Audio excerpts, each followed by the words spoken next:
T'es-tu déjà demandé pourquoi le Japon, malgré sa petite taille, sans vaste réserve de pétrole, d'or ou de diamants, a réussi à devenir l'une des plus grandes puissances économiques du monde?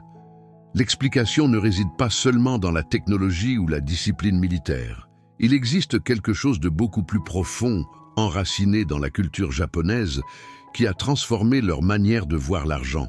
Ce secret a survécu aux guerres, aux crises, aux catastrophes naturelles et continue de se transmettre de génération en génération. Tu ne le trouveras ni en couverture de Forbes, ni dans un cours miracle en ligne. Mais si tu as le courage de l'appliquer, il peut bouleverser ta vie financière. Avant de le révéler, abonne-toi et laisse un like, car ce que tu vas entendre peut faire la différence entre rester dans le manque ou commencer enfin ton chemin vers la liberté financière. Ce secret s'appelle Kakeibo. Il a été créé au début du XXe siècle par Motoko Hani, la première femme journaliste du Japon. À l'origine, c'était une méthode simple pour aider les ménagères à gérer le budget du foyer, mais avec le temps, il est devenu bien plus qu'un carnet de comptes, une véritable philosophie de vie. Le kakeibo ne consiste pas seulement à noter combien tu dépenses, mais à réfléchir avant de dépenser.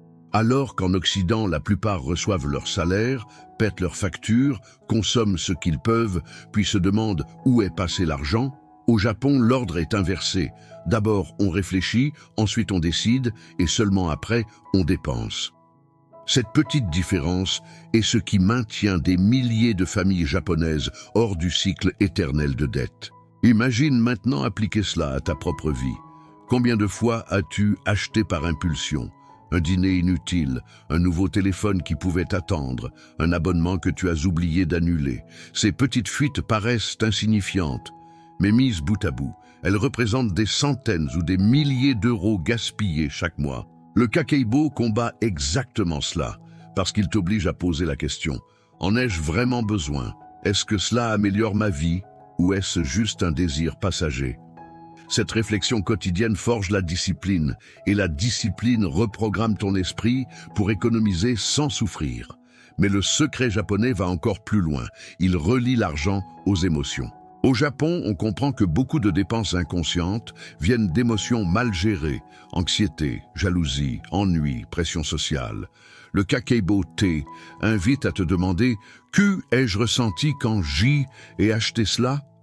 Cette introspection apporte de la clarté, révèle des schémas et te donne le contrôle. Et lorsque tu contrôles tes décisions, tu commences à construire la richesse. Voici un point polémique, le consumérisme.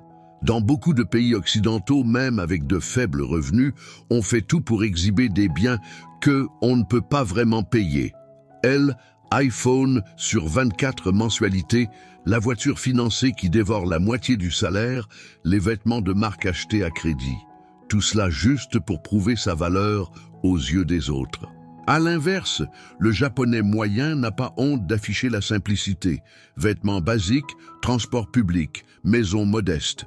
Et en silence, il accumule du patrimoine. Et soudain, tu découvres que ce voisin ordinaire est en réalité propriétaire de plusieurs biens et possède une épargne solide. Pourquoi? Parce qu'il a compris une chose que beaucoup ignorent. La véritable richesse ne exhibe pas, elle se construit. Et je te pose une question directe.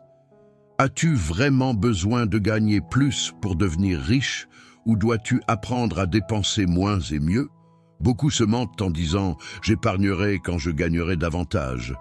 Mais c'est un piège. Si tu n'épargnes pas 50 €, tu n'épargneras pas non plus 500. Le problème n'est pas le montant, c'est la mentalité. Et le secret japonais le prouve. Le kakeibo divise les dépenses en 4 catégories. Besoins, envie, culture et imprévu. Quand tu commences à tout noter, tu découvres rapidement où va ton argent. Beaucoup réalisent qu'ils dépensent plus en envie qu'en besoin.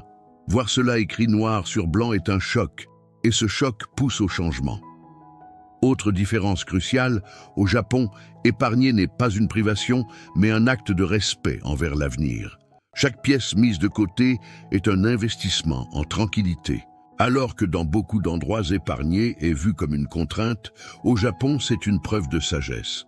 Cette mentalité a permis aux familles de traverser guerres, crises et catastrophes naturelles. La discipline financière a été, elle, ancre qui les a maintenus debout quand tout le reste s'effondrait. Maintenant, réfléchis. Que se passerait-il si tu mettais de côté ne serait-ce que 10% de ton revenu chaque mois? En 1 an, tu aurais un fonds d'urgence.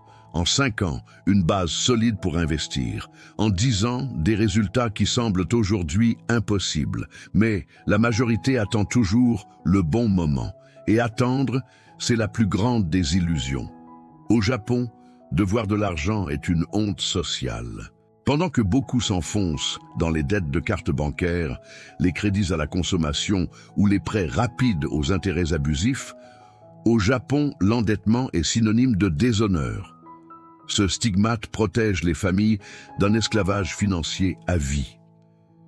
Imagine si nous appliquions cette mentalité ici. Combien de personnes pourraient éviter des décennies de souffrance simplement en refusant de vivre endettées? Et ne pense pas que c'est hors de portée. Aujourd'hui, il existe des applications inspirées du Kakeibo, des tableaux Excel, des communautés entières qui suivent cette philosophie. La technologie te fournit les outils. Ce qui manque, c'est la discipline. Alors, dis-moi, combien de fois as-tu sacrifié ta liberté financière juste pour impressionner les autres? Combien de fois t'es-tu endetté pour paraître au lieu d'économiser pour construire quelque chose de réel? Le secret japonais est juste devant toi.